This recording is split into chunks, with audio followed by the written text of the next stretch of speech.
What's up, guys? You would not believe what the fuck just happened to me. I almost got done doing this video and my goddamn phone shut down and restarted because it had automatic updates from the Google Play Store. Fucking son of a bitch, dude. Anyway, modern technology problems. So what you're looking at is a badass Nikon M223 scope, 1:4 power. It's got the BDC 600 reticle in it. It's just got a bath. Just got covered in some aluma-hyde from brownells. Coyote brown. Or just coyote, I guess, rather. And this is how it turned out. So I'm showing it off. Had the scope a hot minute. Got it in a burris pepper mount. I like the mount. I've been shooting this a while. What I did before was I had this spray painted with the Rust-Oleum camouflage flat tan. And then I just kept the scope black, and never wanted to spend the money for the aluma-hyde with shipping and all that stuff. But Brownells just had its 75th birthday, so I capitalized on its free shipping on orders over $75. Or maybe I can't remember which promotion. They just did free shipping again for like summer clearance blowout Labor Day or something. Yeah, I think that's what it was. And I got free shipping for Labor Day. So finally bought this damn paint, and did not have a really great time with the spray nozzle on that particular can of spray paint today. So the paint job's a little rough. I'm not gonna lie, a little bit rough. That's okay. Shit happens. I can always do it again too, right? Ain't no sweat. I did a pretty shitty tape job. My idea was I didn't mind having rough looking corners, like you can probably see. So yeah, it's pretty rough. Peeled some up with the tape and everything. So it leaves pretty jagged little hoo-yahs. But I wanted to tape off these numbers because I wasn't sure if I was gonna like seeing it with a black and then a white number. Like, I like the idea of that, you know. So I kept that from being spray painted, that black line right there. This whole bottom part of this turret on the side I didn't spray paint just because the tape wound up meeting up there really well and I didn't need to mess around. But this one I didn't want all this black up here between this area and this area, so I just taped off only the cap or the knob, whatever. And I sprayed this base, this and this all together. I didn't separate any of the pieces, so because I had already had this zeroed and everything like that, and I don't want to fucking take it out of the scope mount and re-zero everything, because that's dumb anyway. You don't want to spray paint underneath where these rings go. So spray painting should always be assembled as a unit. My advice to you.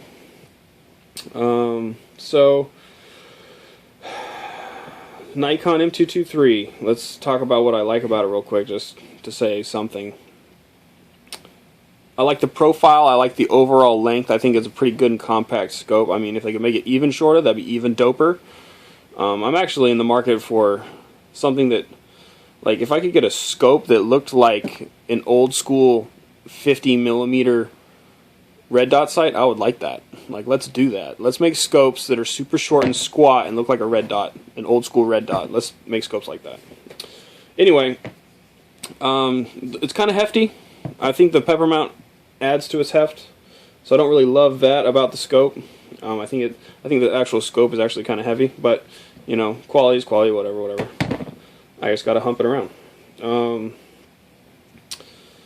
reticle is really fine, and I wished it was thicker. I wished the outline of the reticle, even in 4 power, is really thin, and you really gotta like make your eye look at that and then really refocus to look at your target and then really refocus to get a good sight picture on those crosshairs.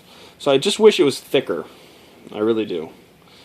I like having the circles, and I've got that app from Nikon, the Shoot It or whatever it is app, Spot On I think is what it's called. And you enter the bullet and it tells you exactly what the yardage is. So it's cool to be able to look down at your phone and know your hold, because it's not going to be perfect circles with like different caliber of, or different weights of bullet. You know, 55 and 62 grain you know, woof and match grade are like going to impact differently. So it's got the thing built in right there to tell you, and it's really sweet. I dig it. I do like that it just has nice clicks. It's got pretty nice clicks.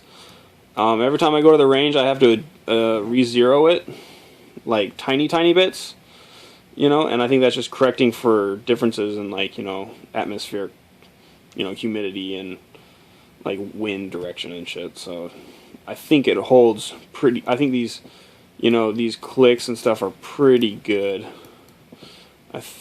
You know, there might be a tiny bit of sloppity slop in there. I'm not sure.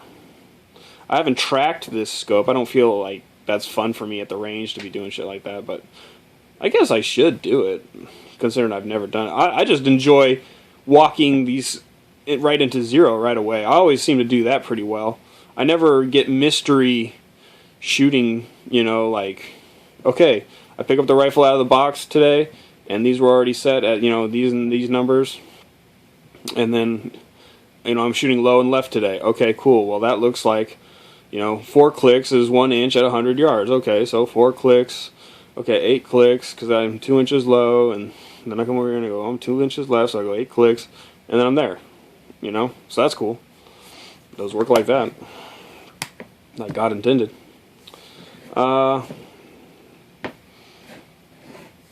See, if I was going to do it all again, what would I do differently? I don't know, maybe I would have prepped these levers a little bit more. Let's talk about the prep real quick. I came in with wet and dry sandpaper, and I went to the sink, and I used it wet. It's automotive grade, you know, the good black shit. And I took it to the sink, and I had the scope in the mount, and I let it be under the water. Like, there was literally water pouring right here. And I'll take the grit, and I'll go like this. And then it got down to just the bare metal, and then I took it even farther, and then all of a sudden I had etched the metal surface, and then that was a good prep for me. And then I move on to the next spot, and then move on to the next spot, and then I came to the scope right here because I had previously spray painted this, but not the scope. So I came in here with the wet dry under the sink still, and did all the sandpapering, and I went over the sticker just a tiny bit with sandpaper. But then I just came over to this, well, I think this is the ocular bell section or whatever, and, you know, sanded that up, and there's no water in the scope. I can still look through it, and it looks just as good as the day I bought it, so I'm pretty sure it didn't leak. I had water running all up underneath these scope caps, so I'm basically trying to tell you that I did, like, water testing on this scope as preparation for spray painting it, and I think it turned out well. We're going to take it to the range, and I'll tell you if it's totally broken. This scope has also had a 3-foot drop. Boom, right onto its ass. I was spray painting this, and I had a thin piece of hanger, like wire, right here that was attached to rope that came through. It was jute cord, and it came through this hole right here. And that's how I was suspending it. And the jute damn twine snapped on me, and this thing fell 3 feet, boom, onto the concrete. So it's got that under its belt too. I think it's still fine. We're going to find out when we shoot it. But I think it's fine. That's the status on everything that has to do with me. I'm looking for people to send this shit out, man. Let's get some subscribers going. I'll make a real channel if you guys want some real shit.